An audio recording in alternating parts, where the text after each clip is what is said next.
It was something on the inside that was real that she got a hold of when she touched him. And the Bible Jesus asked an interesting question. It says, who touched me? And they said, now Jesus, now come on. What you mean? You see all these folk around you. What you mean?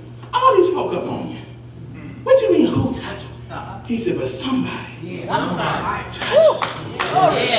Somebody was desperate. All y'all trying to get notarized and looked at, but she didn't care nothing about that. All she wanted was a touch. It was who though? The word who just really bothered me. I'm thinking, who?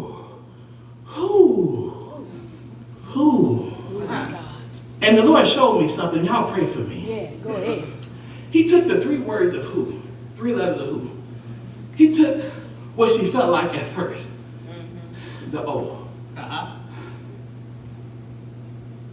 No name. No identity. A 0. Nobody wanted to be around her. So you know her self-esteem had to be low. You know, people had talked about her. They exiled her and isolated her. So she became nothing in the eyes of many. And a lot of times when people do stuff like that, and when they feel like that, they begin to give themselves to anybody. And that's when you add your age.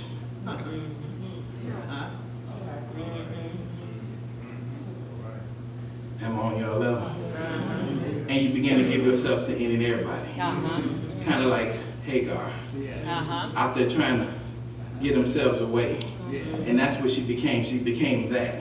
And she began to go to this doctor and go to that doctor. And see, that's kind of how we do sometimes. When the Lord don't move, we become in the spirit. And we begin to run to this one. We begin to run to that one. We try to run to this service. And we run to that service. And we run this hill line. And run that hill line. And the Lord said, I never told you to go to none of that. All right. All right. I never told you to do that. No. And so you become one of them church. And then we go from the H to the W. Who? And the only way I could see that Jesus would say who was because her identity changed. All these years she had been known as the woman with the issue of blood. But when she touched Jesus, her identity changed. So when they would have said the woman with the issue of blood, he said who? Because the woman that I see don't have an issue no more. Say that. So who? And a lot of times when people try to describe who we used to be, I used to be a drinker and a smoker, and I did this, that, and the other, and you say, who? And I did this, and I did that, and I had this issue, and I had that, and you say, who? Why? Because my identity has changed. My DNA has changed. Things about me have changed. I no longer bleed. I no longer cry. I no longer have to crawl because he done something on the inside of me. He's changed me forever. And the thing about, he didn't heal her. Oh, he didn't heal her. The Bible didn't say he healed her. The Bible said he made her whole. And when you're, see, it's a difference between healing and whole. You say, well, what is that? To be healed of something is just for that issue to be taken care of. To be made whole is for everything in your past, everything in your present, everything in your future to come in alignment to what the Spirit of God says. We need to be made whole. We've been going through these issues for all these years. We've been crying about the same stuff for all these years. We need to be made whole. God, I don't care what they say about me. God, I don't care what they do to me. God, I got to be made whole. So you can call me this, you can call me that, but I promise you, you're going to know who this is. And when Jesus turned and spoke to her, he gave her identity. He said, daughter. He didn't speak to her as a person with an issue. He spoke to her as who she was. I'm not seeing an alcoholic. I'm not seeing a drug user. I'm not seeing a whoremonger. But I see you as a son and as a daughter. In other words, I now want you to walk as what I see. Yes. My issue is dried up. My issue has gone away. I'm not doing the same stuff I used to do. I'm not hanging around people I used to hang around because my issues have changed. I don't do that same garbage. I don't think the same way I used to think. I don't act the way I used to act because you know what? He changed me from the inside. See, it's a lot of people that come to church to get emotional touches. That's true. Say that. Can I talk about that for a moment? You get an emotional touch. You sit up there, oh, I felt something. It was a chill. I always tell folks it was just the air conditioning. That's what you felt, the air. You ain't, no. When God really touches you, it goes beyond that. The Bible said the woman, after she got touched, she went to trembling.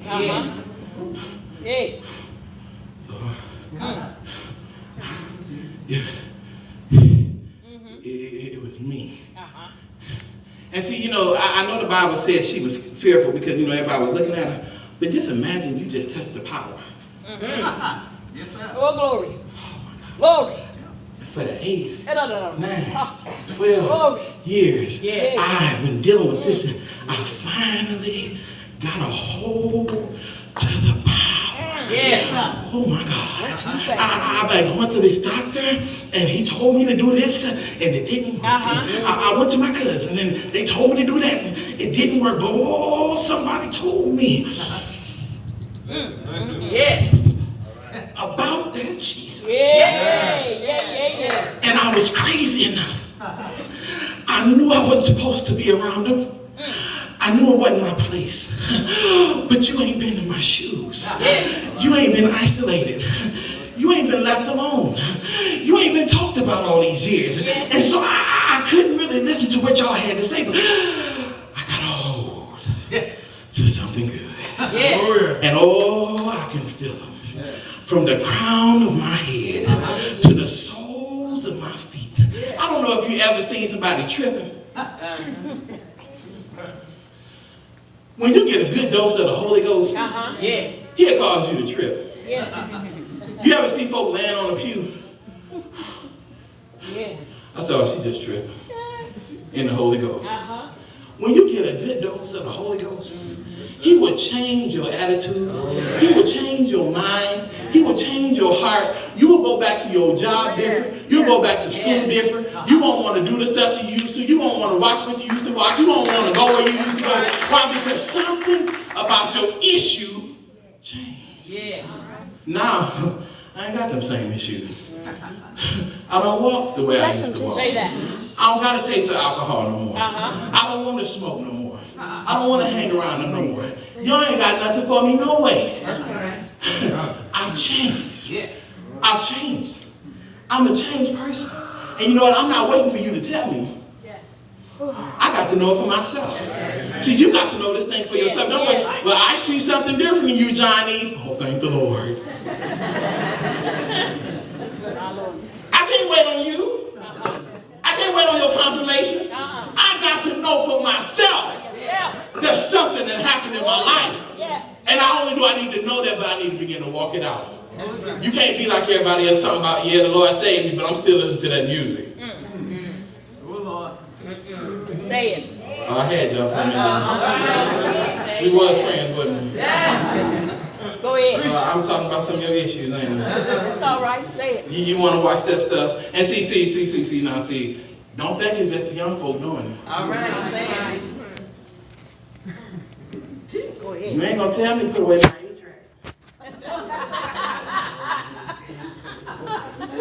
I believe the Lord blessed me with that 8-track.